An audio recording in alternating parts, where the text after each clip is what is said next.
everybody, it's Nicole or Nikki Bricks here, and today we are of course going to be taking a look at the Republic Fighter Tank. The 2022 Republic Fighter Tank. So now this set has been quite controversial for a lot of reasons. Like seriously, take your pick. Clone Troopers, Mace Windu, design of the actual Republic Fighter Tank. It literally checks all the boxes. So today we're going to be taking a look at what exactly is going on here, and I'm going to give you my honest opinion, which a lot of you might not agree with, because I'll be real with you right now. I like this set. It has its flaws. We will be talking about them, but I like this set enough that, you know, in a few months when it goes on sale on Amazon, I'm probably gonna get another one for like $30 if that's what they go for, because I can see that being a possibility. And if you're really looking at this set right now and telling me you wouldn't buy this for $30, then I just don't believe you. So without further ado, let's go ahead and jump right into this review. And before we take a look at those minifigures, we're gonna just take a quick peek at the box. So taking a quick look at the box art here in some very poorly lit conditions, which I'm sorry about. As always, you can see the set on display on the cover here. What is most exciting to me are the minifigures. This has certainly been a topic of debate for a lot of people. One, because of Mace Windu, seeing as he is now recently in the set the most desirable and exclusive Mace Windu minifigure to date, which is upsetting for a lot of people who did buy the Republic gunship, which we will get into shortly. Now the other thing are the 187th Legion Clone Commander and the Clone Troopers. Now even though these clones have been widely disputed for their clone armor, the fact that it's this like vibrant purple, but most importantly for the design really, if you've watched the Clone Wars like I have, then you know that these are not the properly designed clone troopers for Mace Windu. The color's off, I either thought, because you can never really see these clones in great lighting, I've always thought they were either this kind of like brownish purple or like a reddish brownish. It's very hard to tell, but it's just altogether the color and the way that their armor is painted, it is incorrect. However, in my opinion, not necessarily bad. You do of course get 2 battle droids in the set, which is, you know, it happens. And I love the inclusion of the 332nd Trooper on the box art here. I am just really hoping that we will get more sets in the future with this clone featured, because that means more Clone Wars sets, and who are we kidding, that is what we all want. On the back, there is just some more images of like the functions, the playability of this set. You can see it does have some wheels on the bottom there, which is also pretty cool. And that is essentially it. In my typical fashion, of course, we are taking a look at the minifigures next, and this Mace Windu minifigure looks incredibly awesome.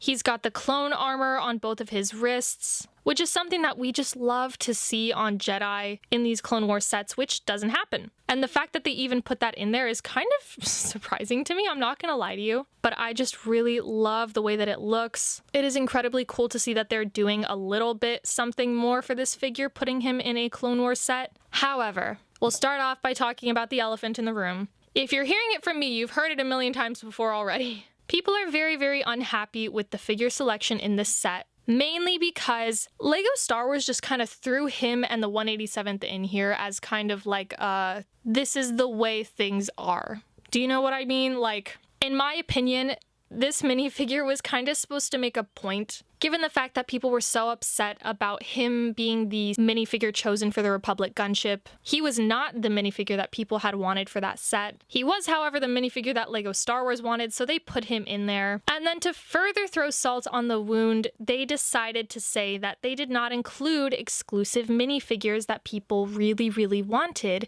in bigger sets, because they wanted it to be available to everyone, which is very kind. However, I don't think a lot of us have a problem with exclusivity. It is nice when you pay so much for such an expensive set to get something extra special. It's nice to have something that's unattainable, something to reach for. As a collector, that chase of getting something that is kind of really expensive, out of reach, will take you a while to get to. I love that.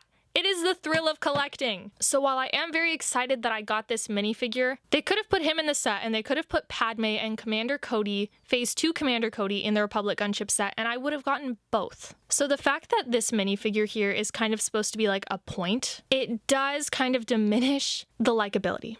Like, unfortunately, that's just the way it is. However, that being said, we're just gonna talk about the minifigure at hand. So Mace Windu is again indisputably the best Mace Windu we've ever gotten. That is because of the clone armor. He has this really cool frosted or matted purple lightsaber, which is different from most lightsabers that we've gotten in sets before. You can see here with Ahsoka, her lightsaber is see-through. It's literally clear. In fact, you can see Mace Windu's through it.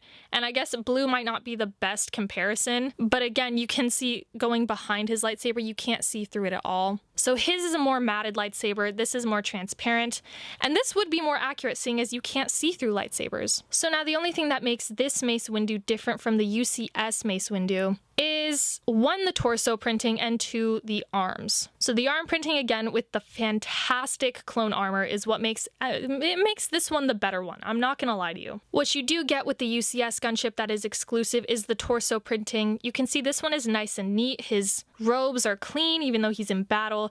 But in the Republic gunship, it's got like mud, dirt all over it, which is nice, but I mean, it's not quite as exciting as the clone armor printing. Other than that, the back printing is the same, the leg printing is the same. Actually, the back printing might have mud on the other one, I'm not actually sure about that. No second face printing, and that is essentially, that's this figure. Next up, we'll look at our Airborne Trooper, or our commander for this set. Now, this is another thing people had an issue with for this set. I do not mind the fact that the Airborne Trooper and the commander are the same, or the fact that maybe the commander himself just chose to have an Airborne Trooper helmet. To me, that's no different than like Commander Wolf using a bark helmet. So I do have him displayed here with his blaster rifle thing. But looking at just his armor alone, as I mentioned previously, this is not the correct looking armor for the 187th. The color is wrong and the design is wrong. However, looking at what we actually got, the Airborne Trooper helmet is really, really cool. I love having variation in clone colors and clone helmets, I just do. So the fact that LEGO created their own version, or rather Hasbro created their own version of the set and LEGO kind of ran with it, and honestly, I like these clones. So you can see he does have just the airborne armor. Unfortunately, his waistcoat or his comma there is not an actual piece of fabric that wraps around. Something that if you care about it, you can buy separately. I do like to do that with my minifigures. I did that with the armor minifigure from the Mandalorian set. So anyway, that is the most problematic part of this minifigure for me, aside from those like controversial topics. Other than that, he does have some back printing, and of course he does have the angry clone face, which I just love these clone faces. They are the proper skin tone, they look so much more like Jango Fett, and I'm all around a big fan of the way that they have decided to make that change for these figures. So in my opinion, don't have an issue with this commander also wearing like airborne armor. It might just be like, if you're a higher ranking clone, you have more say in the armor that you wear. Again, like Captain Rex wearing his like Phase 1, Phase 2 helmet, Commander Wolf with the bark helmet, and now this guy, he's doing the same thing. He's higher ranking, can choose what kind of armor he wears, and you know what, good for him, he looks good. Next up, we'll look at the 187th Clone Trooper. Now, you do get 2 of these guys, but obviously I'm just going to show you one because they are exactly the same. I love the armor. I think the purple just looks so cool. It almost, I mean, correct me if I'm wrong, but it looks to me like they are wearing waistcoats also, which is weird. It could just be the way that they've designed it, but it's like a lighter painted purple on their commas there, which is really interesting. I think the armor looks fantastic in purple. I just really love the look of it in general. They do both come with those black blasters. The helmet with this color, it looks amazing with the shading on the sides there too. All around, just a big fan if we're being honest. And of course, he does also come with that clone face printing. They all have the same angry clone face, no second expression. Just another fantastic looking figure in my opinion. You do of course get 2 battle droids, which if that is especially exciting for you, good for you. It is really, really cool that you get a Jedi, 3 clones, and just 2 battle droids in the set. I mean, that is some Harry Potter level of like minifigure distribution. Same battle droid as we've gotten in any set ever practically, of the standard ones at least. The only difference is that this is a gunmetal gray blaster. And if you can't really tell the difference from this image, I'll hold up one of the clone troopers. The clone has a black blaster, the battle droid has a gunmetal gray. I admittedly don't have a lot of these sets, but I don't remember ever seeing a gunmetal gray blaster. I'm not sure if that's new, but if it is, I like it and it works, so if we could roll with that just to add some variety to these battle droids, then that works for me. So now finally taking a look at our 2022 Republic fighter tank. Just my first general observation, this guy has got a lot of stickers. For a lot of people, that is annoying. It's not cool. They don't like it, but I don't think you can argue with the fact that it adds a really, really nice amount of detail into the set, something that is actually a little bit different color-wise from the last Republic fighter tanks. I mean, I should have counted before I threw away the sheet, but I think you have 1, 2, 3, 4, 5, 6, 7, possibly 7, 8. Just a really good amount of stickers, and it makes this tank just look better. It just does. Evidently, I'm here to be the positive review amongst all these really, really upset people in the LEGO Star Wars community, which I respect. I do. I had my moment where I was like, listen, I don't know about this. But the truth is, I built this set and I just liked it. And I didn't think I was going to like it this much, but I really did. That being said, there has also been a lot of debate in the design. That was the most pressing issue people had with this set, aside from all the minifigures. And so that is mainly that this set is kind of a combination of the last two sets. My understanding of it is that there are two designs of the Republic fighter tank. One that is more flat and straight, and one that is more rounded and bulky on the sides here. And they kind of did a weird combination of both. So my first impression of the set when I built it was, oh my gosh, this thing is flat like a pancake. This bottom base layer here, I don't even think you can see it as clearly as I'm trying to portray that it was to you. This thing is so thin, it's crazy. It's so low down to the ground, and then you add on this second layer and it definitely helps, but this thing is really tiny. So these longer kind of, front areas of the tank, they're a little bit flatter than they're supposed to be. It's supposed to be more rounded if we're trying to stay consistent with one design or the other. However, the nose of the tank here is just way too bumpy. It kind of just bulges out in a really bizarre way. It's supposed to be flatter. If I put my finger here, it's supposed to have more of this straight line to it. And these white cheese pieces here, whatever you call these, should really be moved back, or I think they could have just used the thinner one that goes down lower. I'm not really sure what the line of thinking was there, but for whatever reason, I do really like this design. It does bother me that it's not accurate. I'm sure a lot of people feel that way. Or maybe you all really hate the design and I'm the only one who likes this set as much as I do. But anyway, also looking at the front here, these blocky bits on the side, these are where the engines go. In previous sets, I'm pretty sure you could have opened up some panels in these arms here, which was a really cool feature. I think mainly in the first design one from maybe 2008. It was a behemoth of a Republic fighter tank. It was huge. The level of detail in it, that was the best Republic fighter tank there was. But anyway, further looking around the tank here, you can see another sticker piece here. We have the cannons, which are really nice because they're extremely mobile. And of course you have some spring-loaded shooters, and that's just really cool because you can really aim this guy up if you have an opponent. It's a pretty good feature. Of course, looking back at the nose here at this weird bump, you can open this up, and the interior, there is no interior really, but you can put one of your clone troopers on the inside of the set here. He can sit in there. Oh, you don't want the airborne.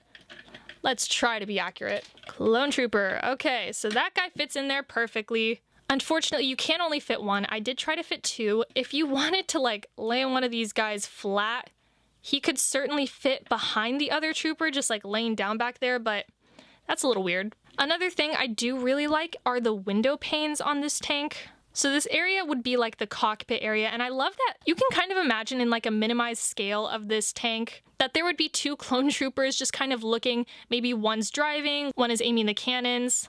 So those windows are actually really cool, and I did really like that. And so the cockpit, if you do want to take a look inside, this is one thing that I do not like. It's really difficult to open that part of the ship, especially with these antenna bits. I noticed that I do knock them off quite a bit. You have a control panel there in the front, and you can see there's a step for your trooper to stand on. I will put the Airborne Trooper in there now, so you can have him peeking. Ah! Oh my god. So you can have him peeking out of there with his rifle blaster thing. And that, for me, is probably how I'm going to display him. That just looks really cool in my opinion. Not to mention, if you did want to keep the trooper in there, there is no way to sit him down without having this thing like half open. It does not close if you have a trooper in there. Now, just underneath the cockpit, you do have a ramp, which I love. I love when they put this on their tanks, on their ships. It's just really, really cool. However, like I mentioned before, the only way you can really fit a trooper back there is by laying one down. And I mean, that works, sure, but it is a little bit strange. And I noticed that sometimes I do have to lower this ramp just so that I can open the cockpit area, because if you push this down too far, it kind of gets stuck and it's hard to open it with your nails, especially if you don't have any nails. It does, if you haven't noticed already, also have wheels. I'm not just scraping this guy around. Got 4 wheels on the bottom there. That does allow for some really nice mobility. Now, this was kind of a ridiculous thought, but I think it would be really cool if they did kind of the Hot Wheels style of wheels where you could pull it back and the guy would kind of just shoot forward. I mean, if playability is that important to LEGO, that is a feature I think that they should implement. I do think it could be slightly catastrophic if like your little brother, little sister came up to your shelf and pulled your tank back and then it shot forward and, you know, fell off the shelf and busted into 300 pieces. But I mean, that would be really cool. Like, imagine having 2 of them and you pull them back and just watch them creep up on your enemy. It'd be kind of sick. So anyway, the tank, it does have its problems. I admit it is not accurate, and normally that is a big deal breaker for me, but I think for the Republic fighter tank, just honestly being what it is, maybe that's why it doesn't bother me as much, and maybe I'm just a little biased because I was really excited about getting clone troopers, and that's not good. But if it will help you out to wait for it to go on sale, then that is what you should do, and I don't recommend every set, but I'm gonna recommend this one because I just really like it. So that is the entirety of this review, you guys. I really hope that you enjoyed it. I hope that maybe you agreed with some of my thoughts on this set. If you did, please let me know if you're gonna pick up 1, maybe even 2 of these sets like I am. I do recommend waiting until it goes on sale because I see that as a high possibility. And for me, at its price point, this set is already worth it. But if it goes on sale, woo, yep, that's a cop. So anyway, if you did enjoy this video, please don't forget to like and subscribe down below if you haven't already. Thank you guys so much for watching. I hope you have an amazing day, and I will see you next time.